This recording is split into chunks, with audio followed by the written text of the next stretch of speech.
Hello! Today we're talking about Harry Potter and the Chamber of Secrets by J.K. Rowling.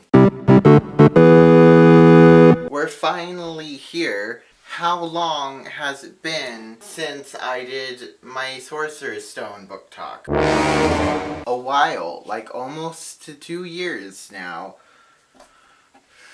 It's actually been a while since I finished reading this. I have been not in a book talk mood for a very long time. But now I'm finally back in the mood for making discussions, book talks, reviews, things like that. Or maybe it's just for this one time. Maybe. I don't know. When did I finish reading this? August 2018. So it's been like half a year. Awesome. I really enjoyed this one. Comparing it to the Sorcerer's Stone, I think I do like it better. I've heard that the later books in the series get a little darker, and I can kind of see us heading in that direction already just with the second book. It was a little more intense than I think the Sorcerer's Stone was. I think this was a very good level of intense. I'm not a big fan of massively intense books, but this was a very good level of it. I think this book is very creative. The writing is really, really good. It's very sucking you into the book type of writing. There was this one line that stuck out to me saying that the silence was very pregnant, which was interesting. Maybe that's an actual use of the word pregnant and I'm just not educated. It's also a really good mystery. I don't know why people never talk about these being mystery books. It's not like it just has a mystery aspect threaded through it. It's like a mystery novel. The plot is the mystery. I mean, if you think about the overall concept of this book and the plot, and take away the wizards, it's basically an episode of Scooby-Doo. Think about it. It's Scooby-Doo, but with witchcraft. So I'm giving this 10 out of 10 stars. I really, really enjoyed it. I do recommend the series if you are not have read it yet. That's gonna be the end for the non-spoilery section of this discussion. So if you haven't read it, which you probably have, then you probably should leave now. Hi, welcome to the major discussion side of things. First of all, at the end of the Sorcerer's Stone, when Harry said that he would have a lot of fun with the Dursleys because they didn't know he couldn't use magic outside of school, I didn't realize what that meant. I thought that meant they didn't know he couldn't use magic, so they couldn't get him in trouble for it, and he would be able to do a bunch of magic to them. I didn't realize that meant he was just going to pretend like he was going to use magic, and that if he actually did use magic, he'd get in trouble no matter what. It was kind of underwhelming with the expectations that I had for that. Gilderoy Lockhart is the worst possible human being on the planet. I think that I would rather spend a day with Voldemort, Snape, and the Malfoys than have to go to a lesson taught by Gilderoy him. Seriously. Especially the part about his books taking credit for other people's things. That's literally the most annoying, aggravating thing a character can do in a book for me. And you act all cocky about it as well. It's so annoying. But of course he would be the person that does that. He's just annoying. I really thought that Lockhart was going to end up being the descendant. He showed up as soon as this all started, and then no one suspected him. It's your first year teaching here, and it just happens that this monster is going around killing everyone. But we're sure it's not you. Don't worry. As much as I don't like Lockhart, he did provide a little bit of comedy just with other people's reactions to them. Him and Snape's interactions during the dueling club was just the best. It actually made me like Snape for a minute. And then when he brought out the Valentine's things and we're seeing all of the teachers like Snape and McGonagall and all the rest reacting to that, That was just pure comedy. That was amazing. I like that Ron's dad likes muggle things. I feel like whenever there's a story about a kid from the human world finding out he's actually some sort of mythical being, and then he gets taken into that mythical world that's aware of the mortal world, I feel like just regular humans are like looked down upon by everyone in that world. Is that not a thing? Am I wrong about that? Seriously, they all like are going, oh, the muggle people, those mortals with their pollution and destruction of the earth. It's really annoying to read about. I think that Harry and Ron could handle Draco better. He starts it usually, but they don't hesitate to retaliate. They jump right on the chance. It's just not always the best solution. I like how Ron, he tried to defend Hermione after she was called a mudblood, but if he was successful in that, he would have gotten in a lot of trouble. And probably just walking away from that situation would have been the better idea. That is one of the reasons that I really like Ron, though, is his loyalty and nobility and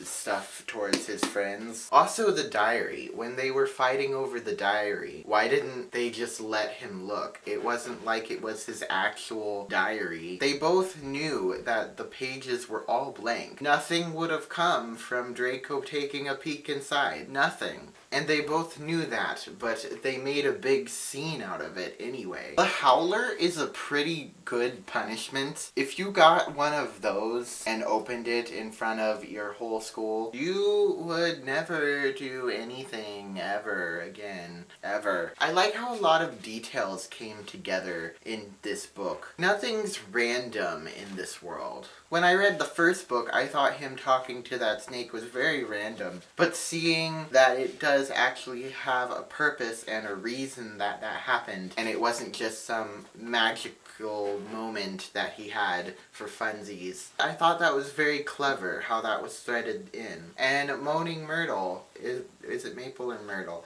I think it's Myrtle. Moaning Myrtle, being the person that was killed, she's not just a random ghost floating around. She has relevance to the story. She's part of it. She's useful. I like that. I like it when books do that. They take something that they've made you think is just random and weaved it into the actual bigger picture. Poor Percy throughout this whole book. He's just trying to do everything right and nothing's going right. I think I'd really stand by him in getting mad at Harry and Ron. Someone seeing two boys sneaking into an abandoned girl's bathroom just really could be interpreted so many horrible ways. It's just a really bad idea. I still don't understand how Harry can be so good at catching the golden snitch when he needs glasses. His eyesight is bad, but he's really good at finding this little thing flying around and catching it precisely. I don't get it. And I mean, it's not like the Slytherins have that good of a snitch catcher either. I wasn't even mad when I found out that Malfoy got on their team because his dad bought the team nice brooms. That's such a stupid trade. So the rest of the team's going to get quicker brooms, but it really doesn't matter at all because the important role of the game, the only one that actually really matters, is being played by someone who doesn't have the skills to actually earn that part. So of course they're going to lose. Of course they're going to do terribly. I can't even get mad at them for letting him on the team because it's so stupid. They're Slytherins. They're supposed to be clever.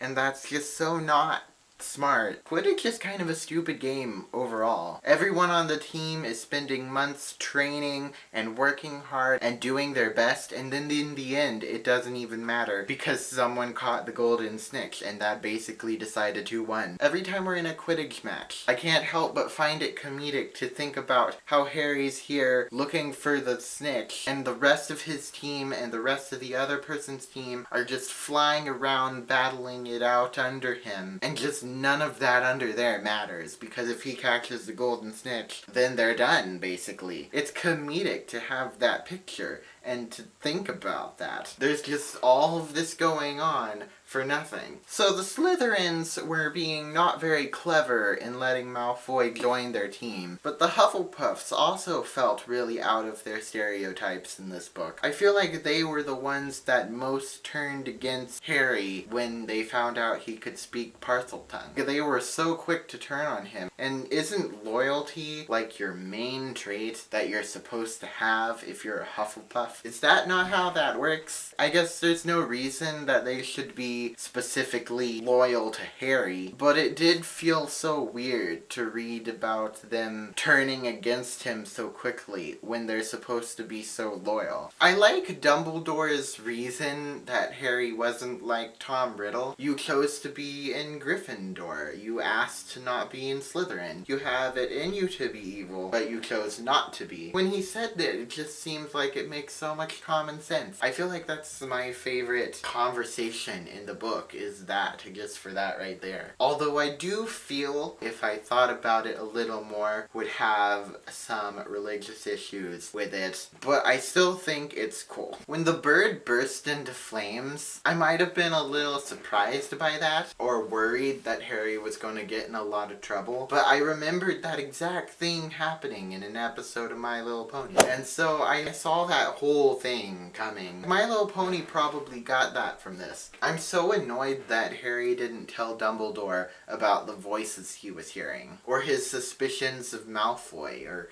anything that he said. Dumbledore was clearly showing that he knew Harry was not telling him something, and he just thought of all of these things that he could tell him, that he should tell him, and he was just like, nope, I don't know anything. When they were getting ready to do the Polyjuice potion, I was very curious as to why they just stole their shoes. Will the rest of their bodies not get bigger as well? Will they not need a shirt or pants? Why do they just need their shoes to fit their feet? I think it was very smart of them, though, to think about body language and things like that. But maybe they should have found the Slytherin common room and then took the Polyjuice potion so that they didn't have to waste time looking for it. I mean, it wasn't going to be Draco anyway. That would have just been too easy. That's not a J.K. Rowling plot twist. The date on the journal that Harry went into was June 13th, which is my birthday. I don't have anything else to say about that. I just wanted to point that out. My birthday is in this book. During the scene where he was in it, I wrote in here, Riddle seems to be very noble.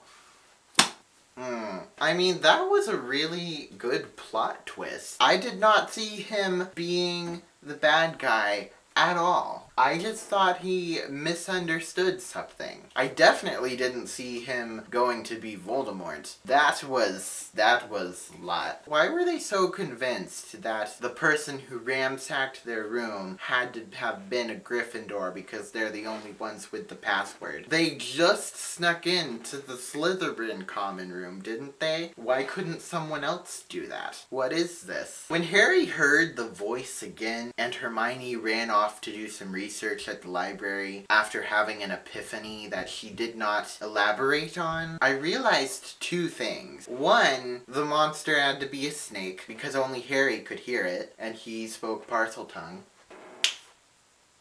No. You know you're not supposed to go in there. And two, Hermione was going to get attacked. Because of course she was. She clearly just had an epiphany about the mystery. Ran off without telling them. Of course we were going to hype up the suspense by having her unable to share her findings. Why does everyone put up with Lucius? Everyone clearly doesn't like him and thinks that he's evil. Why do we just put up with these people? Why don't we just all say it out loud and get rid of them? Why? Just why not? When Ginny disappeared and the writing appeared on the wall, I actually took a step away from the book for like a week and didn't come back to it because I thought she'd actually be dead. But when I finally got myself to pick it up again and read on a little farther, I realized she probably wasn't gonna be dead. I love how we found out that she was actually behind so many of the bad things that happened. That was just comical to think about. like it was a serious situation, but it was still comical. At the end of the climax, I was just picturing this snapshot of Harry with his sword, with his foot on the dead beast head, with the little damsel he was helping. I bet you feel so heroic right now, don't you, Harry? It was a weird turn. I didn't expect us to be going in with swords and damsels and dragon slaying. It was certainly a new take on that common trope. That's all I'm talking about today. I hope you enjoyed it. I hope The Prisoner of Azkaban book talk is coming sooner than 1.5 years. If you liked this book, be sure to like it, because if you liked it, you should like it. And subscribe if that is something that you want to do. That's all for today. Bye. Ow, I kicked the camera away. I did it again.